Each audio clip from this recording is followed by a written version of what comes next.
Hi, I'm Josh Brown. I'm the executive chef here at Tomasso Trattoria, and today I'd like to teach you about how to make fresh pasta dough. So what we have right here, right now I've already pre-weighed out. It's 2.5 cups of our 00 pasta flour, which you can buy in our sister market next door, Panzano Provviste e Vino. What we also have is a 1/2 cup of semolina, which is a durum wheat flour, which you can also purchase at our sister market, Panzano Provviste e Vino. So I've kind of pre-measured those out right now. What I'm going to do is I'm going to pour them right onto a pretty good sized counter, and what I'm going to do is make sure that they kind of get pretty well mixed together. So they call this making the well. So what you want to do is form a circle, okay? And you're going to hollow out a circular area right there. What we have here is just 4 whole eggs that I've separated from their shell and just put them in a bowl. What we're going to do is pour the 4 whole eggs right in the center of that. We're going to add about a little dash of olive oil just for a little bit of flavoring, and a little bit of water just to kind of help hydrate the dough itself. With a fork, I'm going to start scrambling the eggs right inside the well.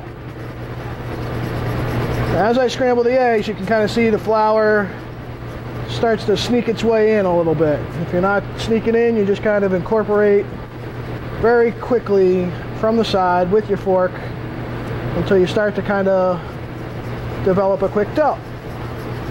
You can see it's kind of getting batter-like right now. Again, adding more and more flour every time you go. Stir, stir, stir. Flour, flour, flour. Continue to repeat it as we get our dough together here.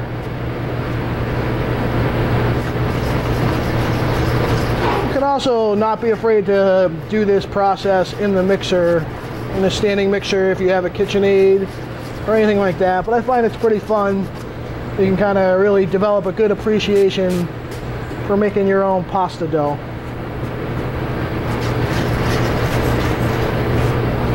Again, so we're getting kind of pretty sticky here, which is a good sign that we're kind of working most of our flour into it at this point. As our well kind of deconstructs with our hands, we're going to kind of knead this together so the flour and the dough, the little bit of dough that there is, really works into itself. I'm just bringing it together. Make sure your hands kind of stay clear of it. That's it. Constantly knead. The best way to knead, I find, is that if you keep it in close to your body, you won't have to use as much of your muscle and more of your body weight that will be used. And you want to bring it back and push directly down with it into itself, kind of smearing it across the board just a little bit, rocking it back and forth.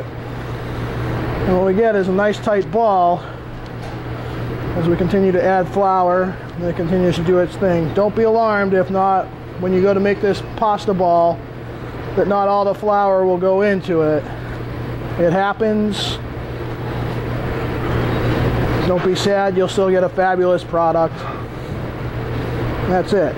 Continue to knead this pretty much until you can't knead it anymore. It will form a really stiff ball. And what that process is called is called building gluten. Gluten is, aside from what we now know is involving wheat, it's defined by mechanical action and protein coming together.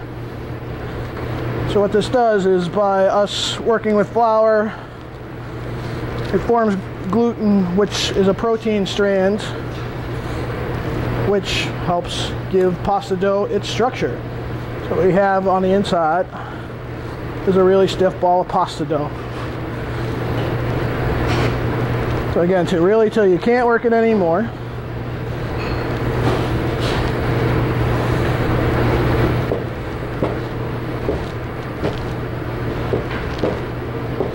Which we're pretty much there.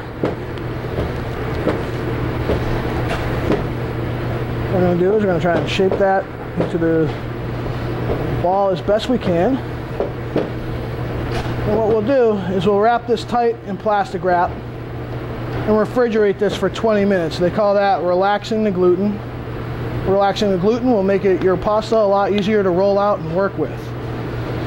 So that being said, I've taken the liberty of preparing another pasta ball a little bit earlier. So we're going to pull that out of the fridge. It's been wrapped up tight. I'm going to wrap it up tight so the outside doesn't harden and the inside stays nice and moist. Okay. You're always going to want to keep a little extra semolina and a little flour on hand when you work with pasta, as when you go to roll it out, it will stick to everything. So we put a little flour down, and we put a little semolina right over it. And we're going to press down with our hands. If you're on a surface that has an edge, which pretty much every table does, I like to keep it close to the edge and work it that way. That way, when it kind of gets longer, I can drape half of it right over the edge of the table and kind of like gravity do a little bit of the work for me, as well as using my own body weight versus my muscles, which, as you can see, I'm not the thinnest of guys, so I roll out pasta very effectively using my body weight.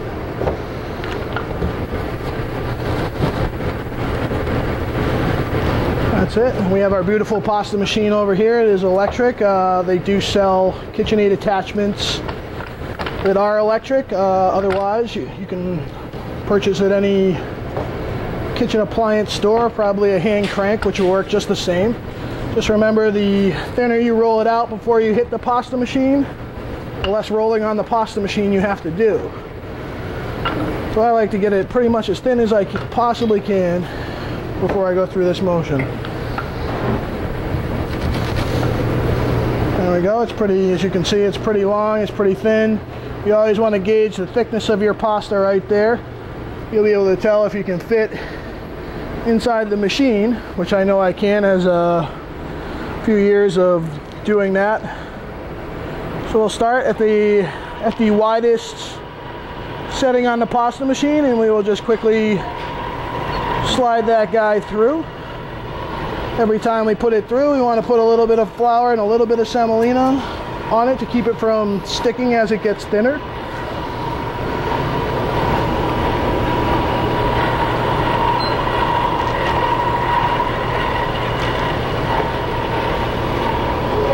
That's it, and we continue to just move down. We move down every number, just a little bit thinner than the next, until it's pretty much as thin as we want it to go.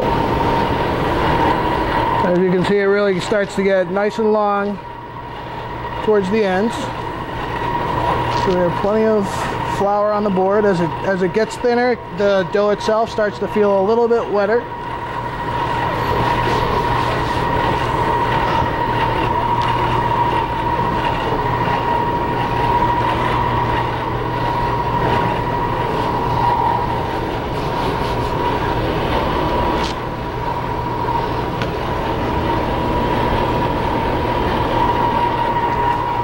That's it. As we kind of reach our final approach, which on our system here at Tomasso, our pasta starts at 10 being the widest down to 0 being the lowest. We hit 0. Today we're going to do pappardelle as our shape of pasta, which is a very wide cut, simple pasta. It's great for picking up any kind of meat sauce, braise. It's good for eating with anything that's really hearty, a nice mushroom ragu, a mushroom sugo, anything kind of like that will be the best way to do that. So what we'll do is we'll continue. Hopefully you have a nice long work surface as I do. And we'll turn our machine off right here, and we're just going to spread it out. And we'll make sure that it's pretty well floured right here. Good amount of semolina.